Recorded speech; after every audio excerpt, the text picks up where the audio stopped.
Well, every once in a while, I got to bring this subject to the surface and remind everybody why you want to take care of yourself. That, of course, includes all these physician-inflicted harm on patients in their offices and hospitals and all of the physician-caused diseases. Well, let's just look at the big figures first. Americans, even though we spend more money each year than all 204 of the nations registered with the United Nations, not more than any nation, more than all nations, and yet we rank 92nd in healthiness. There's 91 other nations whose peoples are healthier than us. We rank 60th in longevity. There's 59 other nations whose peoples live longer than us, and God forgive us. We rank 41st in live births and first-month survivability of our babies. Somebody needs to go to jail here. Okay? Each year in America, now this is a yearly figure, ladies and gentlemen, each year in America, according to the Center for Disease Control and the Journal of the American Medical Association, each year in America, medical doctors kill, injure, and infect 15 million of their customers at their workplace. Each year, medical doctors kill, injure, and infect 15 million other customers at their workplace. They get a walk. Nobody goes to jail. Nobody gets their license suspended for 3 seconds. Any other industry? What if one of these fast food places were to kill, injure, and infect 15 million of their customers every year? They'd be out of business for the first 10 they killed, right? Let alone 15 million killed, injured, and infected. Also, medical doctors, just in hospitals alone, infect 2 million people each year, of which 90,000 die yearly. 90,000 die just because the doctors don't wash their hands after they go potty. And somebody needs to go to jail. Well, let's look at physician-caused diseases here. Let's start out with Alzheimer's disease, the biggest one. 42 years ago, Alzheimer's disease didn't exist. Today, 42 years later, Alzheimer's disease is the number 4 killer of adults over the age of 65. And Alzheimer's disease is produced by going away the myelin, which is the insulation material in the brain, the white matter of the brain, the myelin, which insulates each nerve fiber, like rubber on the insulation of electrical wires. When it goes away, the nerve fibers are naked and they tangle all up, nerve tangles, which is just a very, very classic for Alzheimer's disease. And they short circuit and you get Alzheimer's disease. Well, how did that happen? Well, this myelin that makes up 75% of your brain weight, the white matter of the brain, the insulation material in your brain, is 100% cholesterol. That's right, 100% cholesterol. So if you go on a cholesterol-restricted diet, listen to your doctor, which 80 million baby boomers have, and they gave up cholesterol in their diet. They're using margarine and oils instead of butter, cream, and lard for cooking. They gave up eggs and eat egg beaters and egg white omelets. They eat tofu and beans instead of meat. They eat boneless, skinless chicken breast. And, of course, they take statin drugs to lower their cholesterol, and they get Alzheimer's disease. It's a physician-caused disease. Oh, yeah. Also, when you do that, you're going to get low T and erectile dysfunction because all of the sex hormones, both estrogen and progesterone in females and testosterone in males, are steroid hormones, and they're 95% by weight cholesterol. So just think about it. Your granddaddy didn't have any trouble with fertility and getting it up. And so what happened? What happened to America? We're talking about statin drugs, lower cholesterol, and a cholesterol-restricted diet, also in a doctor-induced problem. Then, of course, they get paid big bucks for prescribing Viagra. Birth defects. Every birth defect is caused by a deficiency, nutritional deficiency of the embryo. There's not a single birth defect that is transmitted genetically. Okay, that's pretty scary when you think about it. Most OBGYNs, if their feet were held to the fire for the crimes they've committed against our babies, for malnutrition of the embryo, just look at the prenatal vitamins. Let's assume the woman misses 2 periods and she gets on prenatal vitamins. There's a lot of damage that can be done by that embryo already. Plus, the very best ones only have 13 minerals, and you need 60. Where's the embryo going to get the other 47? Not going to happen. That's why one out of 700 kids is born in America with Down syndrome. It's worse than that for pal cleft lip, spina bifida, brain defects of all kinds, things like cerebral palsy. You're looking at heart defects, limb defects, muscular dystrophy, cystic fibrosis, inborn errors in metabolism like PKU. These are all caused by nutritional deficiencies in the embryo. And, of course, obesity. Obesity is a physician-caused disease. Oh, let's see here. They said exercise, drink plenty of water, don't take vitamins and minerals, you could overdose, and eat whole grains because there's only 4.5 calories in grains per gram of grain as opposed to 9 calories per gram of fat. Well, then it's obvious to the village idiot, right, that if the more carbohydrates you eat, the less calories you can take, and that's absolutely positively not true. the more carbohydrates you eat, the more you gain weight, because they'll drive your blood sugar up, your body releases insulin, knocks your blood sugar down, and you get hungry again. Eat a half a stick of butter, you won't be hungry all day. Okay, it doesn't have the same biological effect on you as having whole grain muffins. You know, the cup of coffee is one of these exotic coffee places. So, again, vitamin D3 deficiency. Right now, rickets is coming back with a vengeance in the industrialized world. Let's see here. What do doctors say about vitamin D3? Oh, yeah, stay out of the sun, because you're going to get skin cancer. Wear long sleeves, gloves, big brim hats, slab on a half-inch thick of sun blocker. And don't forget, no vitamins, because they can overdose on you. No egg yolks. And then they wonder why everybody in America is vitamin D3 deficient. Oh, yeah, they don't mind writing that prescription for $300 for 500,000 units of vitamin D3. And the minimum daily requirement is 1,000 international units. There's something wrong with this picture. Well, get a hold of that trilogy of books, Let's Play Doctor, Let's Be Herbal Doctor, and the Passport to Aromatherapy, and learn how to take care of yourself so you don't put yourself in harm's way. Stay away from doctors. We'll be back with Dead Doctors Don't Lie after these messages. Okay, Doug, what pearls of wisdom do you have for us? I thought we'd talk about the kids today, as they've got another. Remember, it's been about a year or two ago that a study came out that said that kids born after, 2001 or so weren't going to live as long as their parents. Well, more evidence of that as we have a CNN headline story where the headline reads, "Are you fitter than a fifth grader?" Probably is what it says here, according to the American Heart Association scientific sessions. Some research was presented there, and they say kids are less fit than their parents were at the same age, and they say younger kids are huffing and puffing more than their parents did at the same age. It doesn't mean they aren't in shape. It's also, it does mean they're not in shape, but it also means that it's a red flag that they could be vulnerable for chronic diseases as adults.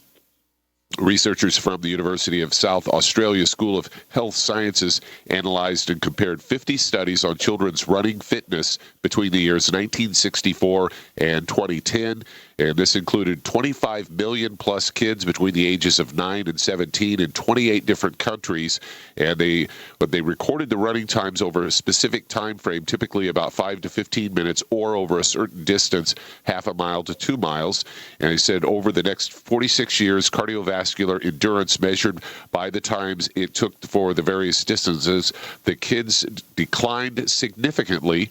From 1970 to 2000, U.S. kids' cardiovascular endurance fell about 6% per decade, and said among all countries it fell about 5% each decade. In other words, today's kids are about 15% less fit than their parents were at the same age. The mile run, kids were about a minute and a half slower than children from 30 years ago. Researchers say the cardiovascular fitness is one of the most important factors for good health. And they go on to say that the lead author, if a young person is generally unfit now, they're more likely to develop conditions like heart disease later in life. According to the CDC, they recommend kids get at least an hour of daily activity that involves their entire body, such as running, biking, or swimming. And research shows that kids who are more physically active tend to also do better in school. And that's something you've been talking about for quite a while, about how these kids aren't as fit as their parents are.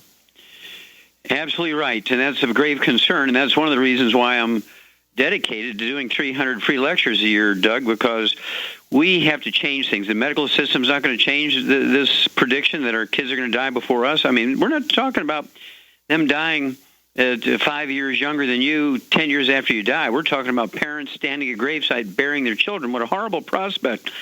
And, of course, this is simply because they're not getting the nutrition that we used to get being fed our cultural diets back 50, 60, 70, 80 years ago, and that's the problem. You can't get everything you need from Fruity Pebbles and apple juice. You can't get everything you need from Egos and orange juice. And so you really, really have to supplement to make up the difference. Kids need to eat eggs. They need to take their 90 essential nutrients before they're conceived, all through the pregnancy they're developed in, from the moment they're born, and this trend will turn around. When they don't feel good, when their joints hurt, those are just growing pains. They don't want to exercise. And, of course, growing pains are just arthritis in kids. It's kind of interesting that doctors are really great to give people pain relievers and do double knee replacements and hip replacements when you have arthritis as an adult. When you have arthritis as a kid, they say, it'll go away in a few days. And I find that amusing that the pediatricians are so cavalier with the comfort and discomfort of their patients. And so I think veterinarians do a much better job than pediatricians and OBGYNs. And so thank you for giving us those statistics. We have exact numbers. What I was impressed with the study, you're talking over 20 million kids in that study. Yeah, 25 million. 25 million. So you got to believe the results. Well, thank you so much, and we'll be back with more Truth, Justice, and the Youngevity Way on Dead Doctors Don't Lie after these messages. Okay, Doug, let's go to callers. Let's head to Allegheny, Oregon, and Mary, you're on with Dr. Wallach. Hello, Mary, you're on the air. You asked me a call back about my daughter. What I called you for originally was my daughter was willing to go off gluten for 2 weeks, and then she had said she would be willing to eat it all day after that to see if... Okay. She didn't hold up that part of the bargain. And also, she doesn't say a whole lot, so that's her typical MO, so I don't know. I know she's eating gluten again. She's just a non-believer. But I can tell you what I saw, and she issued us another challenge.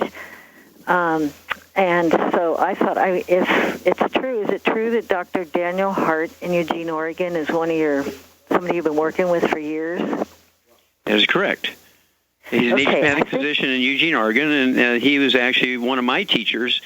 And so I have a very high regard and respect for Dr. Dan Hart. So I thought for this new challenge, I would just have her go to him. That'd be wonderful. And then, so then what I'm reporting back to you is what I saw, and I'm sure you and I will both agree she has a gluten intolerance. What did you see? Well, what did I see? I saw pimples. I saw bug eyes. She looked like she was pregnant, even though she isn't. She had a raspy voice for a full day, which I hear indicates a thyroid problem. She had dry bumps on her skin, and I'm gluten intolerant, so we know she is. Yeah, and so what happened in the 2 weeks? Did she see any improvement in any of these things? Like I said, her MO is not to talk, and I didn't want to push it because she is really intelligent, so I'm thinking if I didn't push it, then... I mean, did you observe these physical things? Did you see any improvement in them? Oh, no, those were what I saw afterwards. Ah, okay. But yes, you're right. Yes, I did see improvement in some of her regular, problems that she has. I mean, her skin cleared up completely the whole 2 weeks. Yes, I noticed those kind of things. So yeah, and so when she got back on the gluten, it all came back. Exactly. Yeah. Well, we knew it would. She passed the test. She is gluten intolerant. Very good. So yeah, what you need to do now, here's your responsibility. For Christmas, birthdays of her children, if she has children, Christmas, all that kind of stuff, all you're going to do is give them Youngevity products. Don't give them a $50 Macy's gift card. Don't give them a McDonald's gift card. Don't give them a $50 bill. Don't give them silver dollars. Don't knit socks for them. Give them the Youngevity products and make sure they get all 90. Have them use a rebound instead of soft drinks. And some of it will seep through, that stubbornness. That's how you're going to solve the problem. Don't expect them to say, yeah, I'll do it, Mom. Ain't happening. We'll be back after these messages. Okay, Doug, let's go to callers. Let's head to Alabama. And Anthony, you're on with Dr. Wallach. Well, Anthony, you're on the air. Hey, Doc. How you doing? Okay, sir. How can we help you? Got two questions. One is about my father I had on with you a couple weeks ago, and the second one is about a young lady that back in my hometown in Michigan, her son has cerebral palsy, or was born with cerebral palsy. Okay. And so the first question... Go ahead. Which one do you want to do first? We'll do Dad. We'll take care of Dad first. Okay, what's his problem? His hallucinations got worse day before yesterday, and my mom had to take him to the hospital and put him in the psych ward because he was seeing things when she got home. He was seeing people that's not there, and it just got worse. So I'm on the way to go see him now. Sure. But go ahead. With the Parkinson's, he's thinking, Yep. So I told him he's got to get that medication. There's three things that have to be done to make this work for Parkinson's disease. What does he weigh? 130, I think, around that. Okay, so he's a small guy, 130. Yeah, he's losing weight. How tall is he? Probably around my height, 5'10", 5'11". Okay. Yeah, so 138 to 5'10", he's very thin. It wouldn't hurt for him to have some of our Slender FX weight management system shake, either vanilla or chocolate. Throw 4 eggs in there. Instead of making it with water, which would be a weight loss program, make it with heavy whipping cream. You can either throw a little handful of ice in there, make it a cold shake for a meal. He can have that twice a day. It'll give him about 8 eggs a day right there. Or he can put it in the freezer and make an ice cream out of it and have 2 servings of ice cream a day. That'll give him 8 eggs a day, plus all the fat from the heavy whipping cream and the egg yolks. You have to appreciate that the difference between Parkinson's disease, MS, and Lou Gehrig's disease is just location, location, location. It's the same type of damage to the brain. It's just different parts of the brain that are damaged. It's just random chance. Some people have all 3 of those diseases, and the doctors will make the diagnosis based on the prevailing or the most obvious symptoms, although they might have all 3. So it's imperative that your dad stay away from oils, and we're talking about margarines, fried foods, saturated fats like frying with lard. He could eat a lard sandwich, but he can't have fried food in lard. No mayonnaise because it oxidizes. Absolutely no salad dressings, no cooking oil. If he eats canned fish, it's fine, but they got to be packed in water, mustard, tomato sauce, not oils. And then I would have him take 1 healthy heart and brain pack per month and divide it in half. Give him half a dose of everything at breakfast, half a dose of everything at dinner time. I'd also give him 3 Smart FX twice a day. That's for neurotransmitters, raw material for that. That'll be 2 bottles a month of the Smart FX. And then give him the de-stress capsule. Give him 3 of those twice a day, 2 bottles a month for normal metabolism of the brain. Then call me every 2 weeks. We'll be back with more Truth, Justice, and the Longevity Way on Dead Doctors Don't Lie after these messages. Okay, Doug, we're going right back to Alabama. And Anthony, second question here. Doc, what I forgot to mention was when you talked to my dad, you did mention a number of things for him to get, but he was saying something about, budget-wise, and what would be, I know it may not be just cut everything in half that you can take. Just cut it in half. Okay. He's got to eat the eggs. He's got to have the protein shake with it's only $1.15 per meal. So if he has 2 meals a day, you're looking at $2.30. Okay. You throw the eggs in there, it's probably less than $3. Okay. So it's not like the diet part of it's expensive. In fact, he'll save money if he eats that way. And this would be very, very nice for Anthony to contribute. I mean, we're talking 130 pounds, 1 healthy heart and brain pack. Absolutely. You'll be able to pay for half of that. Come on, it's Dad. Yes, sir. Okay, let's go to the number 2 here. Okay. Cerebral palsy is a birth defect. This is caused by malnutrition in the first couple of weeks of the embryonic life. And it's variable. Some kids are born with cerebral palsy and have minimal manifestations of it because mom had some nutrition during that first 2 weeks of pregnancy. And then some of them have serious, some of them have moderately serious, some of them have catastrophic. And the degree of severity of cerebral palsy is related to the amount of the deficiency. How severe was the deficiency, and was it for 1 day, 1 hour, 1 week? And so those all have to do and relate to how severe the cerebral palsy is. These kids and adults with cerebral palsy have a heart and lungs and liver and muscles and cartilage. It tends not to afflict their intelligence. They can be extremely intelligent. Cerebral palsy typically only afflicts the motor function because it's actually been misnamed. They call it cerebral palsy. It really should be cerebellar palsy because the cerebellum, the part of the brain that controls fine motor movement, is much smaller than it would normally be because mama was missing something again during pregnancy when that part of the brain was forming, usually in the first 3 weeks of pregnancy.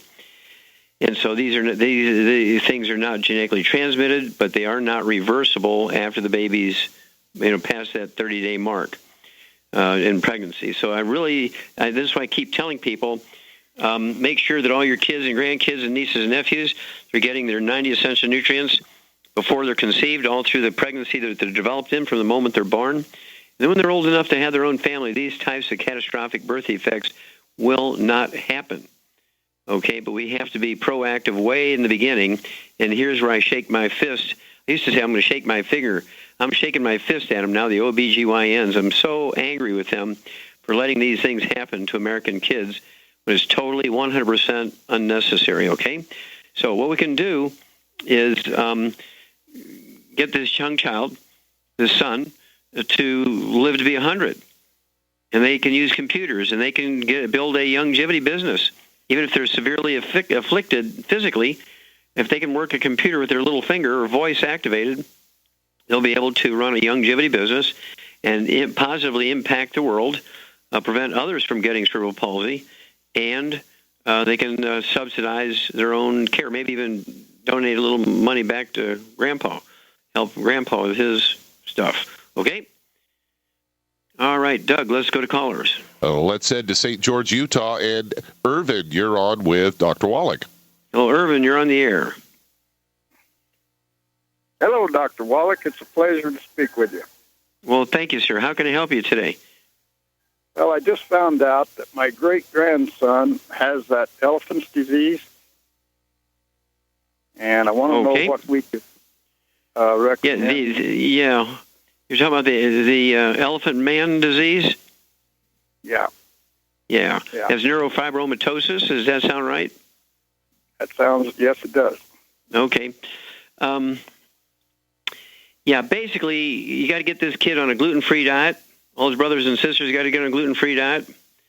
And he's got to get the 90 essential nutrients appropriate for his body weight. How old is this child? 14. 14. And when did he start seeing symptoms? He just started seeing them. He was playing football, broken arm, and they set it. And then whenever they went back to take the cast off, the bone had moved and would not set. And through it all, they come up with the fact that that's what was wrong with him. Mm-hmm. Okay. Well, that even makes me more concerned or more adamant than ever. He needs to go on a gluten-free diet. Okay, gluten-free diet. And what does he weigh? How much does this kid weigh? He weighs 115 pounds. Okay, 115 pounds. They give him one healthy bone and joint pack per month. Got to get him off all the bad stuff. No fried foods, no processed meats, no oils, no gluten, no wheat, brought around oats. Have him listen to that CD, Serial Killers, so he knows where all the hidden gluten is, because this is going to be very important for him. In addition to one healthy bone and joint pack per month, he also needs to take an extra bottle of glucogel, so he can take 15 glucogel capsules a day, 5 at breakfast, 5 at lunch, 5 at dinner. I'd also get him another quart of the OsteoFX Plus, so he can take a second ounce either at dinner time or at bedtime with a glass of water. And it wouldn't hurt him also to throw in the de-stress capsules. Have to take 3 of those twice a day. It would be 2 bottles a month. Instead of soft drinks, I'd like him to actually use our Rebound. Use the Rebound instead of soft drinks. You know, even the diet drinks, even like big 12-ounce cans of apple juice and that kind of stuff. I'd rather have him drink the Rebound. It has 100 nutrients in it. And then I want you to call me every couple of weeks. I want to know his weight. I want to know his blood pressure. I want to know what's going on here, because there is another disease that might explain, what he's got here. And this disease, of course, causes a fibrous degenerative disease of the bones. It's a osteoporosis in kids. In kids, they call it osteomalacia. They can get folding fractures. The fractures won't heal unless they're supplementing heavily during the repair time. And 2/3 of the bones are actually tendon-like material, connective tissue, and only 1/3 is minerals. And doctors forget to tell people that, and they just say, "Okay, come in in 10 weeks we have to cast off." They never tell them what to do nutritionally to rebuild the bones.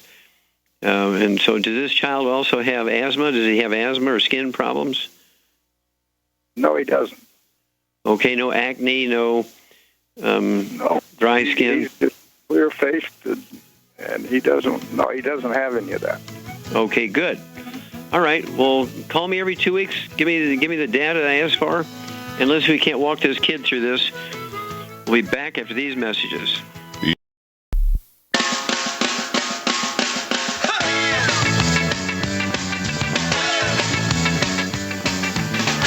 We're back with Dead Doctors Online, the ZBS Radio Network. Dr. Joel Wallach here for Longevity and 90 for Life Crusade. And Doug, let's go right to callers. Let's head to Canada. And Hope, you're on with Dr. Wallach. Hello, Hope. You're on the air. Hello. Thank you for taking my call. Yes, ma'am. How can I help you? Well, we have a cat who ate the calla lily about a week ago, and he's been sick, and he's kidney problems, doesn't want to eat, and he's been in hospital for the last few days, and I'm just wondering what the prognosis is for this cat. Okay, and are these lilies growing out in the garden, or were they in the house? No, that was a house plant. Okay, but it was a live house plant, not cut flowers? No, a live plant. Okay. And what did the veterinarian say? Well, I haven't spoken to the vet. I know he's getting electrolytes, and the lady at the phone didn't know exactly what he was getting, and I wasn't able to get hold of him. Sure. Okay, well, here's the thing. It's not unusual. These types of flowering plants do have a negative impact on the kidneys and the liver and the brain and that kind of stuff. And if they're giving the cat electrolytes and fluids, it'll keep the cat alive. And the whole idea here is for the cat to naturally flush all this damage out, all the toxins from the lily flower out. And it is possible for that cat to survive and flourish and do well. And how long ago did this happen? Was it today or yesterday or what? No, it happened over a week ago, and they didn't know what was wrong with him, but they finally took him to the hospital, and he's eating in the hospital. He's getting electrolytes. But, well, what I would do, if he's eating, what I would do is I'd bring him home, and I would give him 1 scoop of our Arthrodex per 25 pounds of body weight. So most adult cats are going to weigh maybe somewhere between 6 and 8 pounds. And I would go ahead then and give him a half a scoop of the Arthrodex in his food, mix it up real good, whatever his favorite food is. And I would also give him the Smart FX. I'd give him 2 of those little capsules, or pea-sized capsules of the Smart FX. They have the neurotransmitters for the brain, for just about everything the brain does. So it's the raw materials to make that happen. And it tastes fishy, so the cat will like it. He'll probably just chew those little capsules up. If he doesn't, you puncture the capsules and squirt it in his mouth. He'll like it, or put it on his nose. He'll lick it off. And then I would also give that cat a couple of eggs a week. Just give him some raw eggs in with his food. And the fact that he's eating is a very good sign. It's been a week ago. He hasn't died.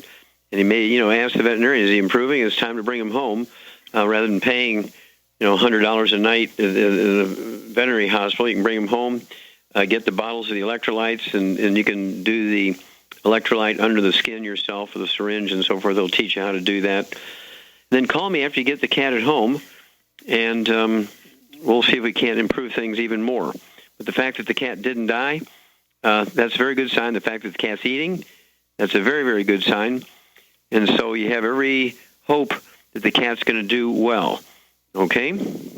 You think, how long will it take? Or that just... Well, that varies. I don't know what the cat was being fed. I don't know how much of that flour that the cat ate.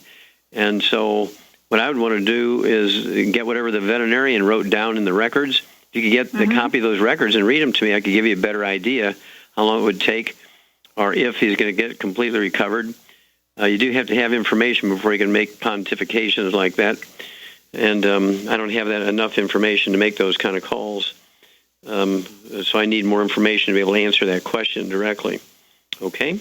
Understand that, and I thank you very much. You're very welcome, man. And we'll pray for the cat, one of God's creatures. Okay.